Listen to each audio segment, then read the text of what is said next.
plan against fentanyl, for example. But we have been talking about many bilateral topics and things that we can do together about economic, about economy, about space, about energy.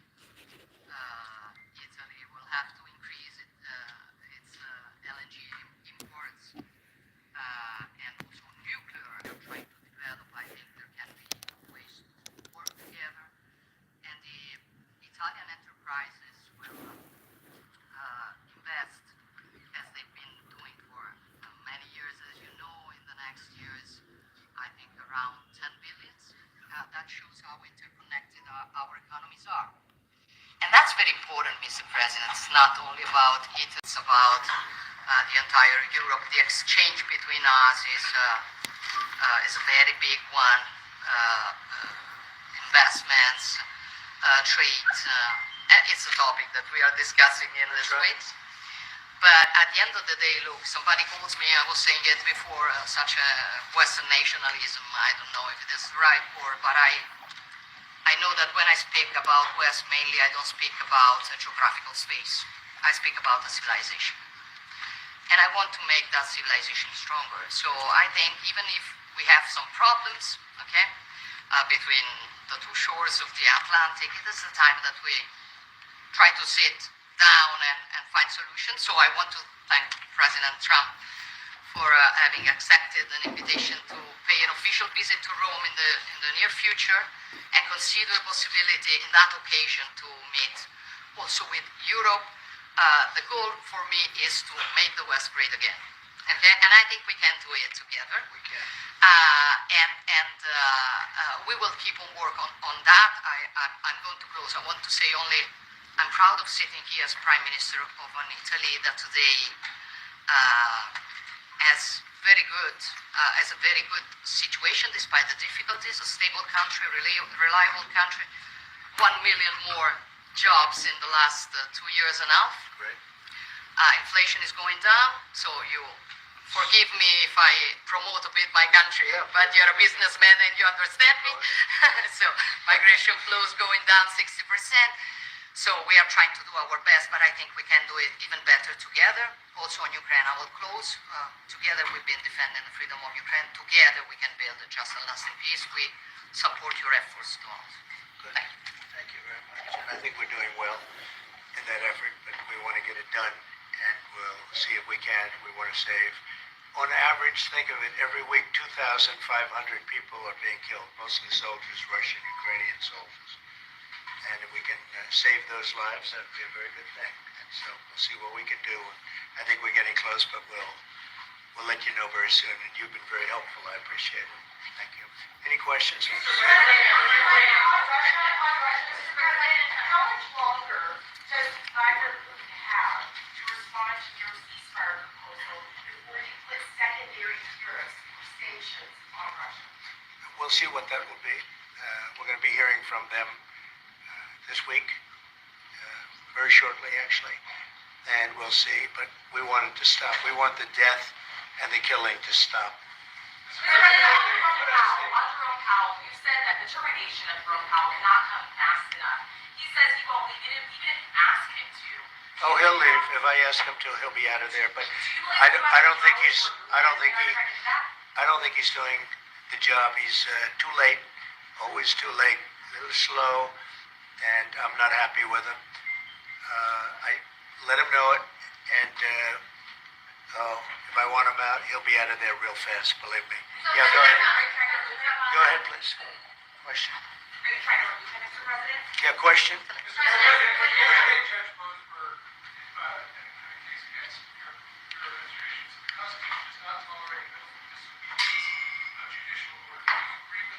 Well, you're going to have to speak to the lawyers. We have great lawyers.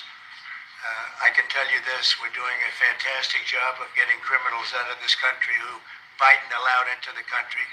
Hundreds of thousands of criminals, murderers and drug dealers. And I was elected because of the fact, I would say maybe that was the number one factor, a lot of reasons, the economy, a lot of things. But one of the primary reasons I was elected is because I said, I'm going to get the criminals that he allowed to come into our country so stupidly through open borders. I'm going to get them out.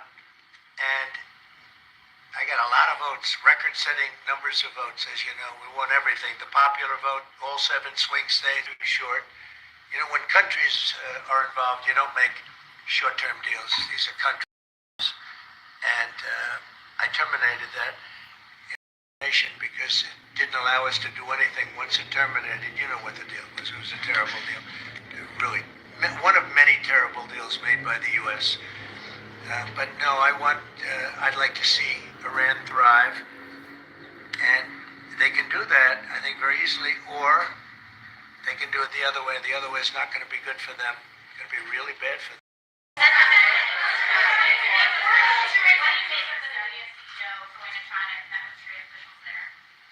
Well, Jensen's an amazing guy. He's become a friend of mine, and I don't know, he's a person that's very proud of our country. He loves our country. I'm not worried about Jensen at all.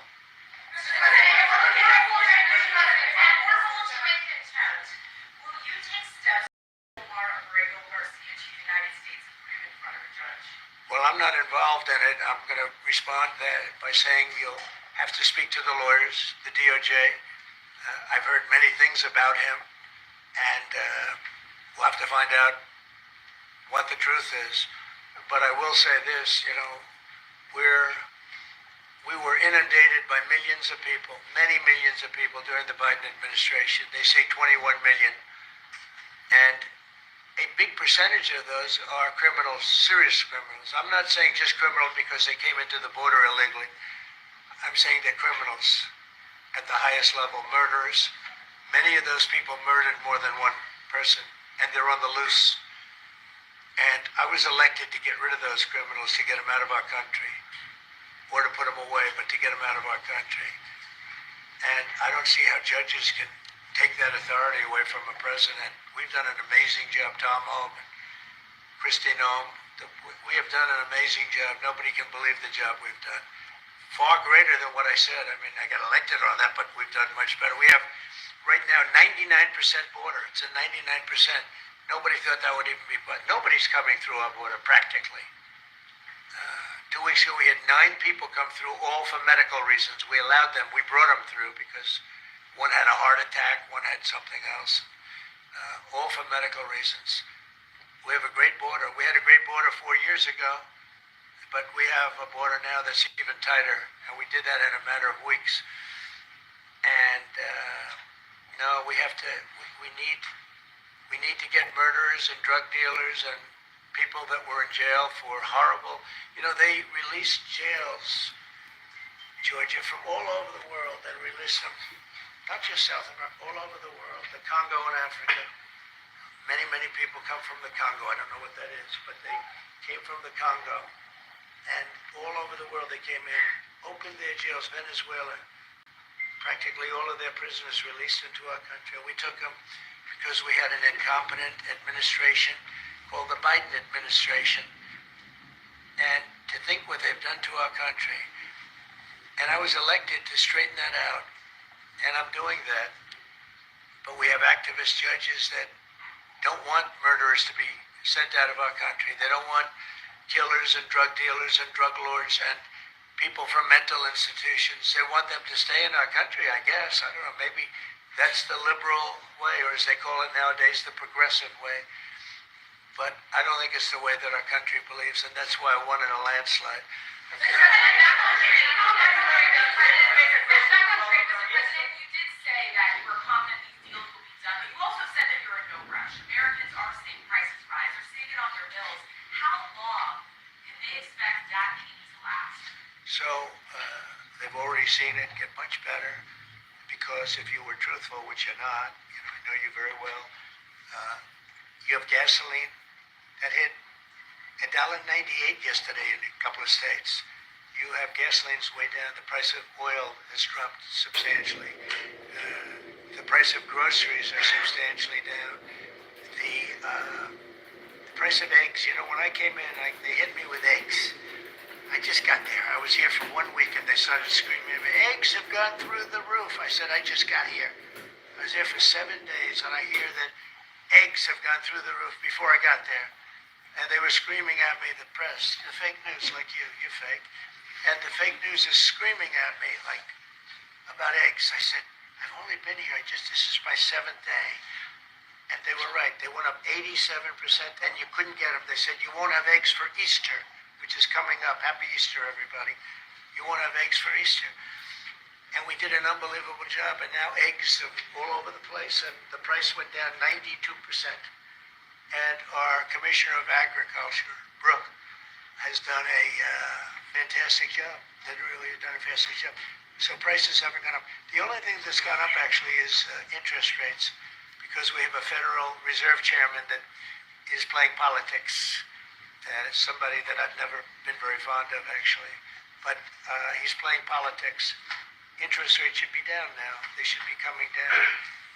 In Europe, as you know, they reduced them, I guess 7 times. It looks like they're going to reduce them again and again and again. But our guy wants to play cute. But interest rates are pretty much even. Maybe they went up just a slight bit, but that's the only thing. But that's because of the Federal Reserve, because they're not very smart people. Go ahead, yes, sir, please. Go ahead, please. Look, in the first 4 years, we had the greatest economy in the history of our country. The stock market went up 88 points. I think he's terrible, but I can't complain because we had the most successful administration economically in the history of our country. I think we're going to do even better this time because you will see that the numbers that we're taking in are astronomical. We're taking in tremendous amounts of money with the tariffs. We were treated very unfairly on trade, and countries are having a hard time getting used to the fact that they can't do that to us anymore because we have a real president. We have a president that understands what it's all about. We had presidents that in some cases were smart, but they didn't understand business, or they didn't like business, or, it wasn't like a priority. And then you had like the last administration, the only thing they were good at was cheating in elections. That's about all they could do. They couldn't do anything. They were useless. They were incompetent. Worst administration in the history of our country. Worse than Jimmy Carter. Jimmy Carter died a happy man. You know why? Because he wasn't the worst president. Joe Biden was. So I think you're going to see some fantastic numbers when this all happens. It's happening now. I mean, everybody wants to make a deal. And if they don't want to make a deal, we'll make the deal for them. Because that's what's going to happen. We'll just say, this is what it is. But we want to listen to everybody. And I think I can say for Scott and the other people that are working on it that we're listening and we're going to be very fair to people. But, we're the one that really sets the deal, and that's what we'll be doing. Okay. Go ahead, please. Please. Question to our Prime Minister. Oh, you have a great Prime Minister. You're so lucky. Yes. Italiano. Oh, yes, that's right. Okay. I'm not sure that one. Presidente Meloni, volevo sapere cosa pensava del fatto che il Presidente Trump ha considerato responsabile Zelensky della guerra in Ucraina e poi se avete parlato delle spese militari e qual è il limite massimo a cui ha detto che può arrivare l'Italia nel 200 di spese militari.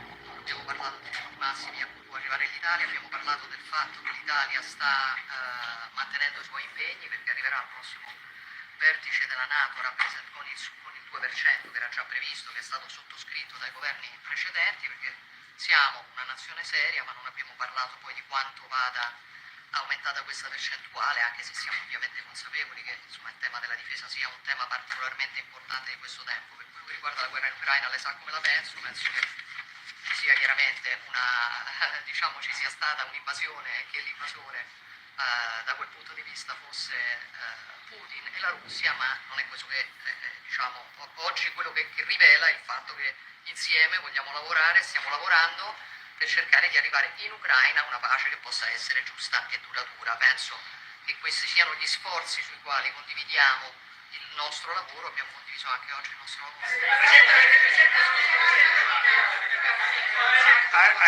That sounded absolutely, that was so beautiful. What the hell was that? What did she say, please? No, I mean, it sounded great. It was It was beautifully presented, but Maybe I could hear what she said. Go ahead. Was about asking. Hold it, hold it. Have some respect, please. Thank you. No, wait. I want to hear what she said. Go ahead. Prime Minister Meloni was asked what she thinks about the fact that President Trump holds Zelensky responsible for the war in Ukraine, and Prime Minister Meloni answered, "Well, actually, we have." No, and also if you talked about the military spending, and the raising of the military spending, and the first thing Prime Minister Meloni said is that no, actually, we didn't talk about the raise in military spending. Of course, Italy will keep its commitments with 2%, and then we will see, because we are absolutely aware of the fact that it is very important to Well, I will do defense that. is very Wait. important. I will It's do very that. important. They've been asking if we decided another percentage about the defense spendings, and I said yes, NATO, and I said that Italy is reaching the 2% as it was already decided. We didn't speak about specific other percentage, but we are aware of the fact that defense is important for the future, and we see what also the work that we are trying to do at the European level. And I don't hold Zelensky responsible, but I'm not exactly thrilled with the fact that that war started. That was a war that would have never started if I were president. You'd have millions of people living right now that are dead.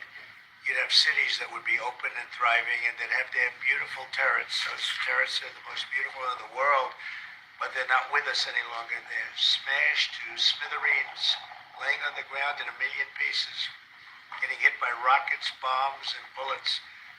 And so I'm not happy with him, and I'm not happy with anybody involved. I think it's a war. I know it's a war. It didn't happen for 4 years. It was never close to happening. It was never even a thought. And I spoke to President Putin about it a lot. It was the apple of his eye, but there's no way he would have ever gone in if I were president. Now I'm trying to get him to stop because, as you know, Russia's a lot bigger. It's a bigger military force. And if you're smart, you don't go involved and get involved in wars that you can blame the man that was sitting in this seat. Biden, he didn't know what the hell was going on, but I can guarantee you that, and everybody agrees to it, if I were president, that war would have never taken place. I'm not blaming him, but what I am saying is that I wouldn't say he's done the greatest job, okay? I'm not a big fan. I really am. I'm not a big fan.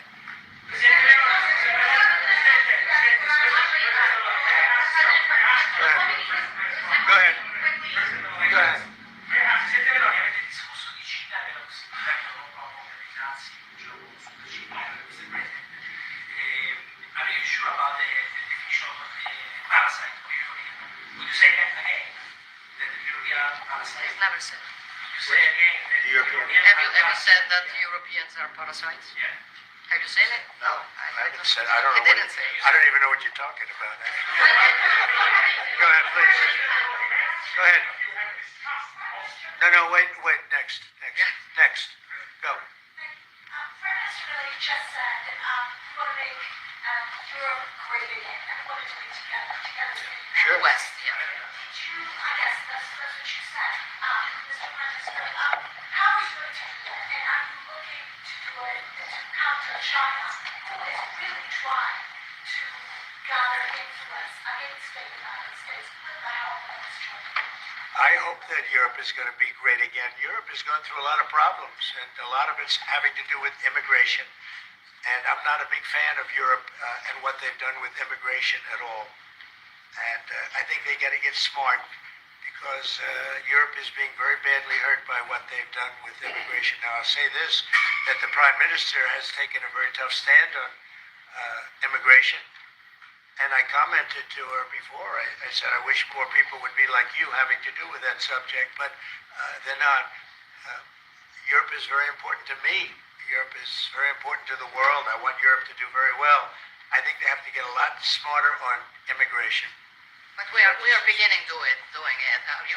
You've all seen now the policies of the European Union in the last, let's say, 2.5 years have been changing. Okay, at the beginning we were talking only about how we were redistributing illegal migrants coming to Italy. Now we are talking mainly about how to stop illegal migration, work with the countries of origin and transit, and to return people. The European Commission just did the new rules about repatriations and things like that. So things are changing, thanks also to the example that Italy brought in lowering the rates of illegal migration. So we are working now together. So I'm optimistic on that. I hope so. Go ahead, please. Go ahead. I'd like to ask President Meloni if you have discussed the option of starting new telecommunications. And President Trump, if you want to see the Google company, The Google what? the Google company, What about it? Google business, they want to see it now. Go ahead, please. Oh well, we didn't discuss about Starlink. We've been discussing about defense space. We will work together also in the Mars missions. So there are big things to do together, but we didn't discuss it. Prime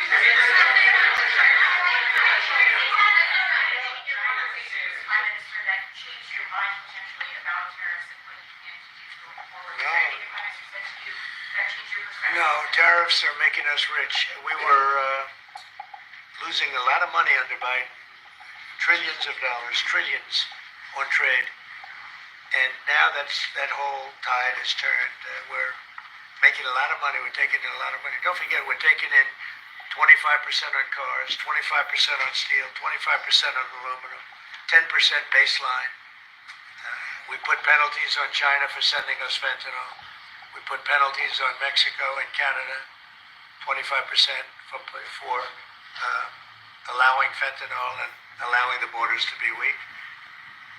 Now we're taking in billions and billions of dollars while I sit here and talk to you. And we didn't take in anything before other than the tariffs that I put on previous to Biden, which were the tariffs I put on China, where we took in up until this point probably $700 billion. They were Trump tariffs. He tried to weaken them. He did everything he could. You know, he got paid money by China, right? Family got paid money, he did. And so I don't know, maybe that was the reason or maybe it wasn't, but he tried to weaken them, but he couldn't because there was so much money that his budgets, you know, they couldn't stand not doing it. But I took in the, up till this point, my tariffs on China. Nobody ever took in 10 cents from China. No other president took in 10 cents. I took in more than $700 billion from China. So we're doing very well. I mean, our country's doing very well. They had a bad report today from one of the healthcare companies that had an impact on the stock market. But this is about that. This is really, we're building a base. We're building a country like no other. And again, I had the strongest economy in the history of our country by far. History of any country, probably, but the history of our country in 4 years. And I think this has a chance to be much better.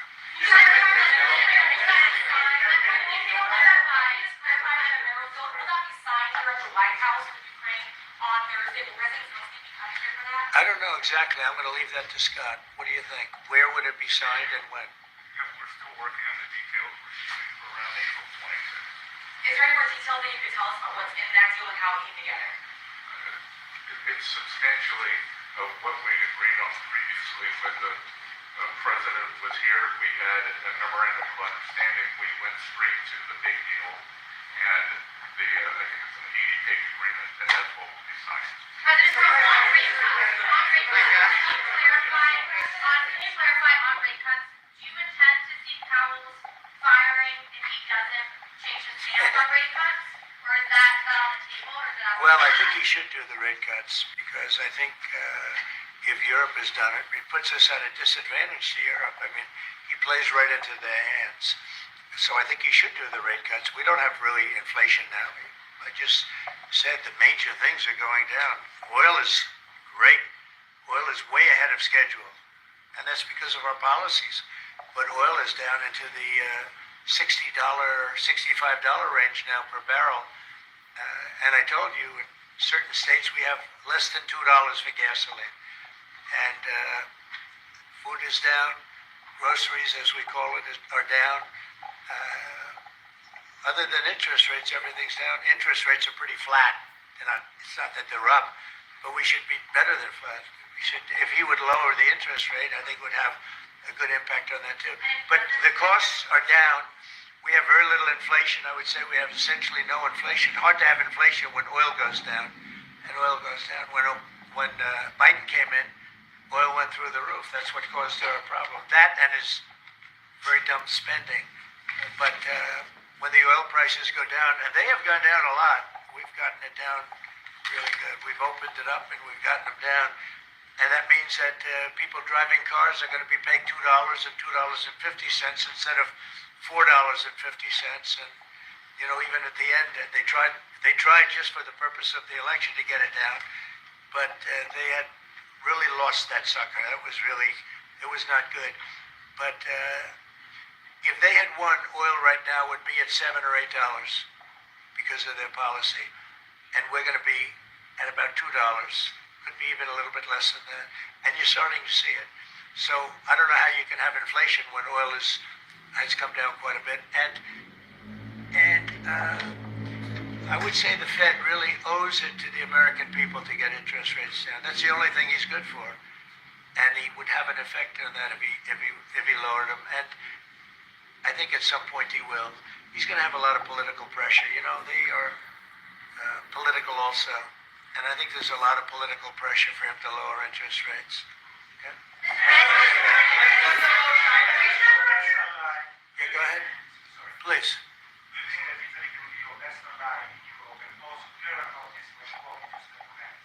Only if the Prime Minister remains the Prime Minister can it be our best. She's doing a great job. And yeah, certainly one of our great allies, not just in Europe, anywhere. She's a fantastic person and doing a great job, and our relationship is great. And we have a lot of Italians in this country, I tell you, and they like Trump, and they voted for Trump. Anyway, thank you very much, everybody. Thank you.